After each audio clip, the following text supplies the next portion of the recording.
Uma boa pergunta no Brasil de hoje é: precisamos obedecer a todas as leis? Precisamos obedecer a todas as decisões judiciais? Precisamos obedecer a todas as orientações dos governos? Até onde vai o limite de honra às autoridades que a Bíblia apresenta, honra aos reis, como nos fala o texto do apóstolo Pedro, no capítulo 2, versículo 17? Até onde vai isso? Será que é de forma indiscriminada, sem qualquer restrição? E quando aquilo que as autoridades dizem fere aquilo que Deus diz? E quando aquilo que as autoridades determinam agride o que Deus determinou?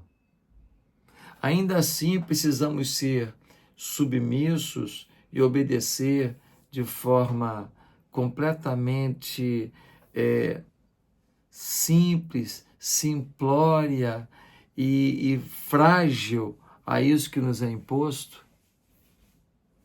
Creio que essa pergunta é muito importante para o Brasil de hoje, porque muitas vezes vemos algumas decisões que afrontam em cheio aquilo que lemos na Bíblia Sagrada. Decisões sobre casamento, por exemplo, pessoas que querem casar multidões. Um homem, 3 mulheres, 2 mulheres, 3 homens. Um ajuntamento e querem chamar de casamento. A gente vai ter que chamar de casamento isso? A gente vai dizer que isso é família? Quantas coisas que são faladas sobre drogas? Alguns países, as drogas são legalizadas. Nós não podemos impor que todo mundo fique sem usar drogas, porque o país permitiu. Mas nós temos que concordar e não podemos falar nada contrário, ainda que pessoas estejam morrendo na rua. Eu estive em Vancouver, no Canadá, e existe uma área da cidade onde as pessoas se drogam a céu aberto todos os dias. As ambulâncias todos os dias têm que ir até lá para socorrer alguém que está tentando se matar, porque toma tanta droga que acaba correndo o risco da própria vida. E aí, nós vamos concordar, porque o Estado disse não, é um direito dele. Deixa ele se drogar à vontade. Inclusive, eu vou até dar um dinheiro para ele se drogar. E é isso que acontece. Nós vamos concordar com isso? Nós vamos concordar com o cigarro eletrônico, que tem acabado com o pulmão de milhares de pessoas pelo mundo? Nós vamos concordar com as apostas digitais, que têm endividado famílias, acabado com casamentos, que têm escravizado jovens que jogam o dia inteiro apostando, perdendo rios de dinheiro em apostas que o único que enriquece é o dono da banca eletrônica? Nós vamos falar que está tudo certo? Nós vamos falar que adultério está certo? Nós vamos falar que roubar dinheiro público está certo? Nós vamos falar que assaltar na rua, como alguns querem, não seja mais crime? E quando as leis que os homens fazem contrariam os princípios de ética, de relacionamento, os 10 mandamentos e os seus desdobramentos jurídicos? Bem, há uma resposta para isso. E isso está em Atos dos Apóstolos, no capítulo 5, versículo 29. Diz assim: Pedro e os outros apóstolos responderam: é preciso obedecer antes a Deus do que aos homens. É preciso obedecer antes a Deus do que aos homens. A gente deve obedecer às autoridades. A gente deve obedecer às leis, às decisões judiciais. Mas se elas agredirem princípios eternos, divinos, nessa hora, nós não temos como obedecer. Nós não temos como curvar a nossa cabeça e, como vaquinha de presépio, dizer: juiz, faça o que quiser.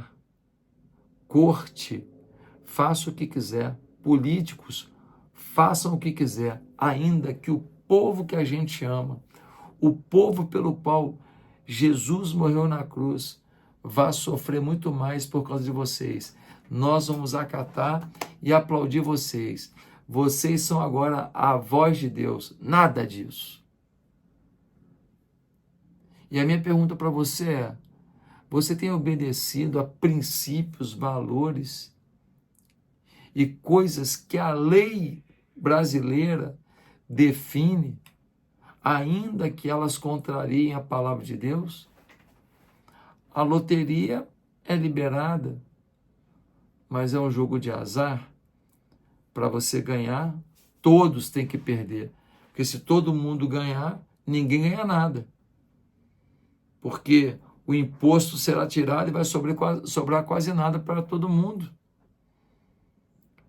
Você precisa entender que nem tudo que é legal é moral.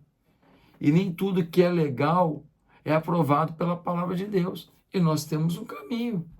Ou a gente vive fora da palavra de Deus e vive esse inferno que o mundo tem se transformado, essas dores que o mundo tem vivido, esses enganos que o mundo tem apreciado, essa destruição familiar que o mundo tem proclamado, ou então a gente se apega a Deus e procura valorizar a família, relacionamento de pais e filhos, a gente aprende a adorar a Deus, ouvir a sua voz, a gente começa a ter identidade resgatada por Ele, porque Ele fez a gente para coisas grandiosas, Ele fez cada um de nós para coisas tremendas, mas o pecado rouba de você a visão da sua essência, o pecado rouba de você a sua paz para dar seguimento ao seu projeto maior de vida, o pecado rouba de você o seu caráter, o pecado rouba de você o seu temor a Deus, o pecado rouba de você relacionamentos, rouba de você sua família, rouba de você sua melhor versão e rouba de você a vida eterna, a salvação. Você quer o pecado? Eu sei que você quer. Por quê? Porque a carne pede o pecado, a sua e a minha. Mas eu e você temos condições de sermos sábios e pedir ao Espírito Santo de Deus que nos fortaleça para que digamos não ao pecado e sim para o Senhor. E então a felicidade brota e a paz toma espaço na nossa vida. Que Deus te abençoe para que isso seja uma verdade.